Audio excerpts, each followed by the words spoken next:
Oh yeah. Well, fucking well. I got good news and I got bad news. Before we start, I plan to do this, a good thing today. The person didn't show up, so we're gonna do a bad thing today. Yeah, hold on a second. Yeah, we were supposed to do an interview, a little road section with the interview. Now we're just gonna do a hit. You dig? But yeah. Matter of fact, let me change some shit around there. Let me rearrange the furniture.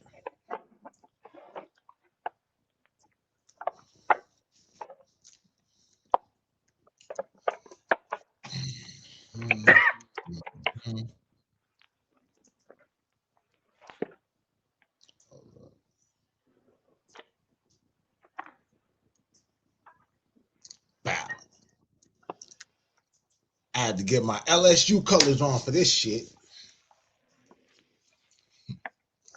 But hey man, it's your boy DAA, man, DAALIGHT TV, back at y'all with another Mafia Material Mobcast, episode number 31. Like 31 clip Poe ain't want to take. Got my bro host World Pest in here. World, what up, nigga? What up? Ain't shit. Put my last few touches on my setup.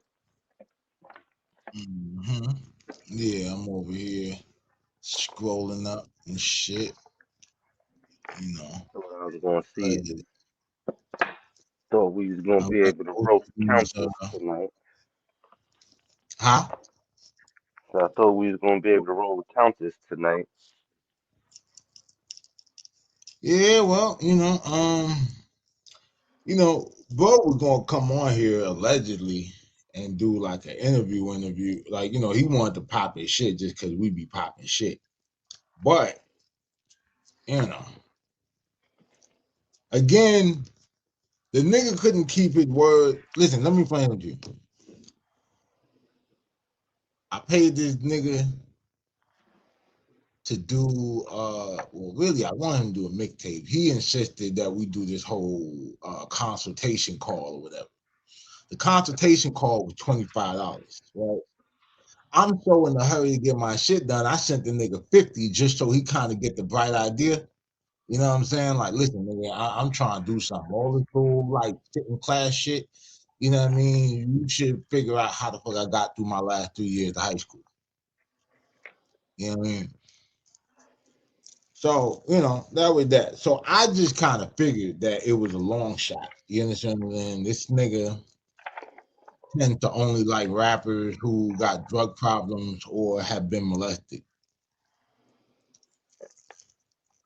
Maybe that's why you don't fuck with me. Cause I ain't none of that. I ain't got none of that going on.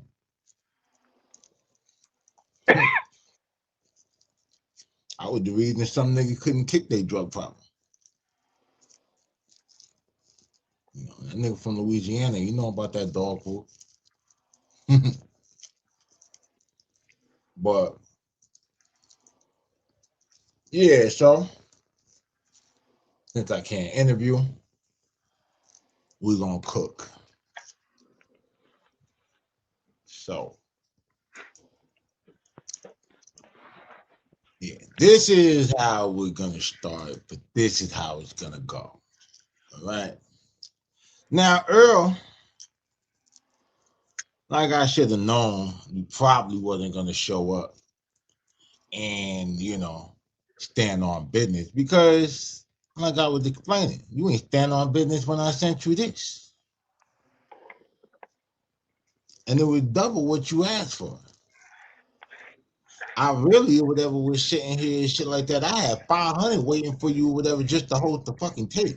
Your ass really sat here and talked yourself out of $450 that was waiting for you when I hit you. because you want to talk to me about this $50 shit. Like, imagine that, well, imagine a nigga coming to you, he want to do $500 worth of business, but you wanna like little boy the nigga or spoon feed the nigga. So you say, oh, let's do the conference call. You damn near didn't even get the 50. I sent you the 50. Like for 25, nigga. So you really would have sat here and walked away with $25 instead of 500. Now you can sit here and tell me all this. Well, I'm rich. I already made it and shit like that. All right. Well, listen, my nigga. I tell you what. That's cool. That's cool. I don't know no nigga or whatever and shit who don't need an extra $500. I don't know how rich you are. And if you did get that rich or whatever and shit, or you get to feeling like that, you clearly forgotten where the fuck you come from. But yeah, that's that. And then just to show you, you know, I was trolling with you and all that shit or whatever. I wasn't even taking this shit that serious. But, you know, how we know that, you know, it's a waiting game with you.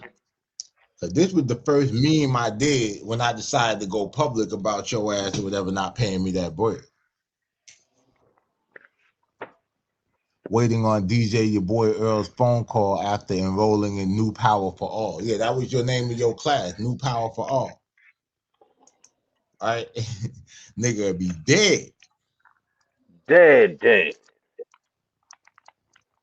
You know what I'm saying? Matter of fact, by the time DJ Earl called any of y'all back or whatever and shit, you motherfuckers is dead, nigga.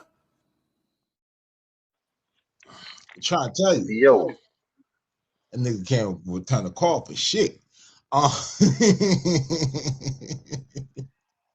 Shit, who be meeting you at the crossroads?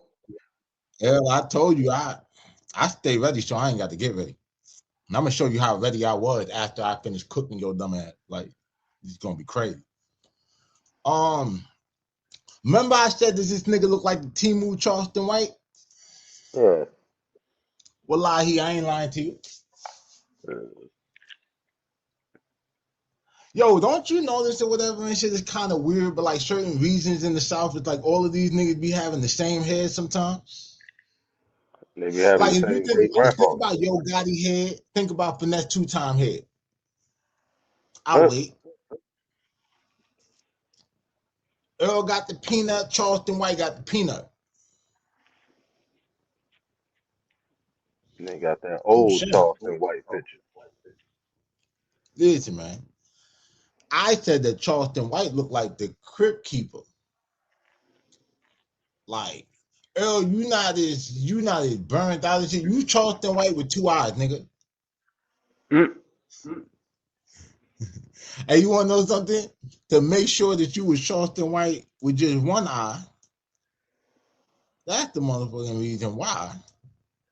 We shot the other one out. So a hole in the eye, whatever, and shit in this goddamn thing. Yeah, trying to tell you. I keep trying to tell you. Told you I was ready for you, boy. Didn't I? Oh, but I ain't stopped there because that didn't get a reaction out of you or whatever. You ain't start saying nothing back there. You were like, oh, this nigga just want to be like regular and shit. You know, he just putting pictures next to each other. You right. But I could have just did this and that, like off the rip. Because I really hollered at you or whatever the DJ.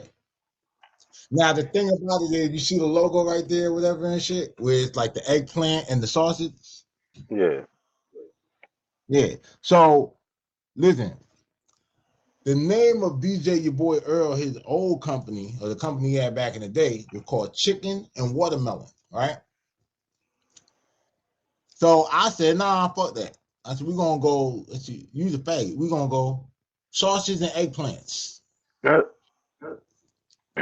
CJ, your girl countess. You know what I'm saying? Countess is the opposite of Earl. Yeah, that's where all of this shit started. And you know, that's you DJing in the Rainbow Mafia Club. Kids was probably performing that night. You know? But then you was out here hosting mixtapes. Yeah. In fact, one of your most known mixtapes, because you fucked that Kevin Gates bag up or whatever, he had something to say about you. You said you ain't do good business. And so you dropped the mixtape after that, trying to get back on his joint. Hold on, let me remove this thing so they can see. Let me remove the ticker. I Well, blew it, volume 1. I bet you did, nigga. You stop fucking with me, nigga. All of you niggas, I'm gonna tell you like right now, if you're not on my bad side, bro, watch your ass, boy. Like, you understand what I'm saying? Yeah, so you know, he blew it, and then I seen the picture. I guess it worked or whatever and shit like that, because you and Kevin back cool now. I heard. But then you went to the same party that little baby went to, except you made a sect tape. You always talk about the Earl Illuminati. And I ain't gonna lie, when I started hearing all this Earl Illuminati shit, and then just seeing like how weird you could be, and then especially whatever when I started hearing about, you know, some of the things that Kevin said happened, you know, I was almost gonna come over here and put all of that shit on you. I was, but I'm not, because I got other ways I could go with this or whatever without even going there with you. You know what I'm saying? But yeah, you know, that was the went over there, whatever, you try to get that billionaire club, because you kept saying in your stories why, like, you know, you be helping people and nobody help you. I guess you got tired of not being helped and shit like that or whatever. So you went and made the sect tape. You are the Kim K of Shreveport. DJs, especially. Wait. And then, while you was at that same party, you made another tape. You did a double feature. You see what that is behind her? yeah, who told her that? I That's can't right see it.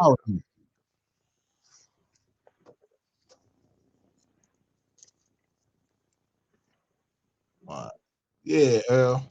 You know what the fuck? And they got Dwight Howard. Yeah, yeah. And then they sent your ass home Oh, you duck. on the Titanic sub with prices lower than the ocean floor, nigga. Because I told you whatever. I said, yo, you're going down, boy. You're going down. You understand what I'm saying? I just wasn't doing YouTube when we first got into all of this shit. But I'm here now. I'm here now. You know what I'm saying? But yeah, that's it. That's how you got a goddamn hole in your eye, whatever. Now, you want to see how good I am? How real official I am with this shit?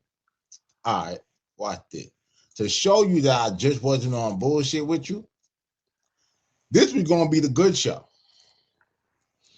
And these were going to be some of the questions. These are going to be the slide, the questions I was going to actually ask you pertaining to all this shit. So, first I was going to ask you about Dead Game Records, Tommy Jones and Travis Johnson. You know what I mean? They found the company in 2002, you know, and they signed Kevin Gates or whatever in 2005. Other than Gates or whatever, the most notable artist was the nigga Mac Minnelli. I did my homework. You know what I'm saying? Like, you're going to be like, damn, you did all of that homework and shit like that and still had time to make another joint about trolling me? Abso-fucking-lutely, because I'm great at what I do. You know what I'm saying? I'm going to ask you about Kevin Gates, because their game was founded in 2002. They didn't sign Gates to 05. You know what I'm saying? And I was particularly going to ask you about it because you said in an interview, I believe on Change of Plans, you said that Gates was given all the help in the world. That's what you said, right? To, you know, to become a star. However, according to what I read about that game, their practice was taking someone who already had an established buzz and shooting them to the top. They didn't develop anything from the ground up. That wasn't their business acumen. So I was going to ask you about that. And then I was gonna go on. I was gonna ask you about the first mixtape. I was just gonna tell you how I found out about you and this nigga. I knew about him before, just because of Zella and all of them doing, you know, paper chasers and all of that shit, whatever. But I was going to yeah, I started hearing about you niggas like working together, at least for you, behind enemy lines, right before Make 'em Believe. You know what I'm saying? A lot of fucking homework, girl. I keep trying to tell you, boy, I don't play. Then I was gonna ask you about Nussie, right? Baton Rouge legend, rest in peace. You know what I'm saying? He had a lot of shit going on. A lot of shit going on. Nussie had a record deal, had a movie deal, had a fucking club in Baton Rouge, all kind of shit. You know what I mean? And then he dropped that joint or whatever, that Nussie badass shit, and then he was going back and forth whatever with Boosie. Right? Now, you said you was managing him and all of that. And being that he was doing so much in the city, I definitely wanted to know how that loss impacted the city, or at least the music scene, because I know bro was really trying, you know, push a heavy line, you know, out there to put a spotlight on BR. Then I was going to ask you about Trillion T. Ain't the new C nigga, ain't that nigga that knocked Boosie out or some shit? I don't know if he knocked him out, like, but the rumor is that one of the niggas that little nigga Marlo Mike went and knocked down was Nussie. Yeah, it was some shit. He got in a fight with Boosie at the club or some shit, knocked Boosie out or some shit. Yeah, there was some shit that went down with Boosie and Nussie for sure. Yeah. I don't remember the all the details. I'll have to matter of fact, we'll unpack that or whatever and shit on the next show. So yeah, so I was gonna ask you about you know, so sit with Nussie and then Trill. Now what's interesting, where I was probably gonna get a little bit messy, and you probably would have ducked this, question like you ducked this episode, nigga. You mentioned Duck your ass involvement nigga. with managing Boosie at one time. Now I was gonna ask you, was it strange for you having managed Nussie, and then you go right to managing Boosie, knowing the words on the streets and all of the allegations that were floating around?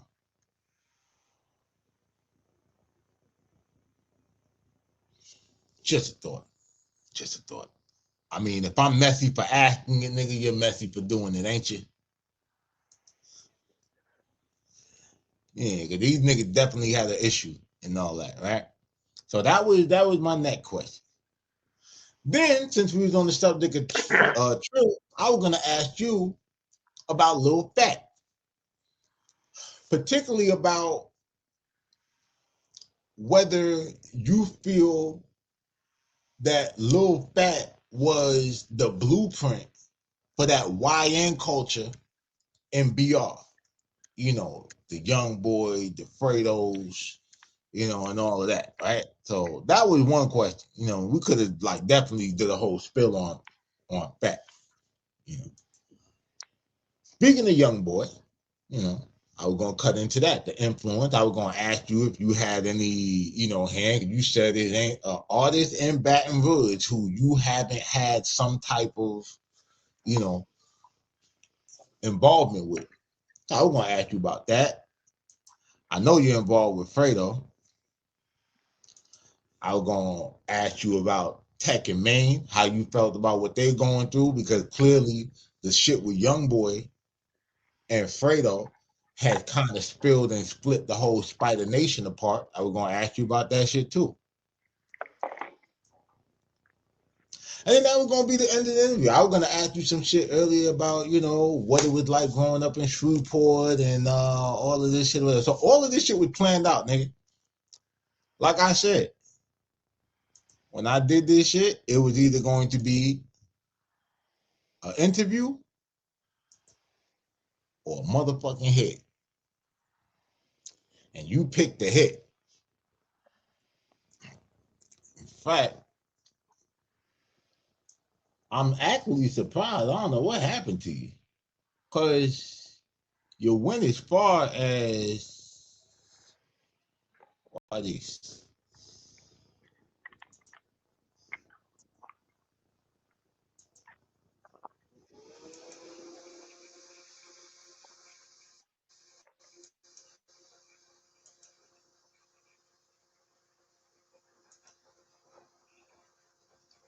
When as far as to say that you was coming on, you asked me what time and all of that shit, whatever.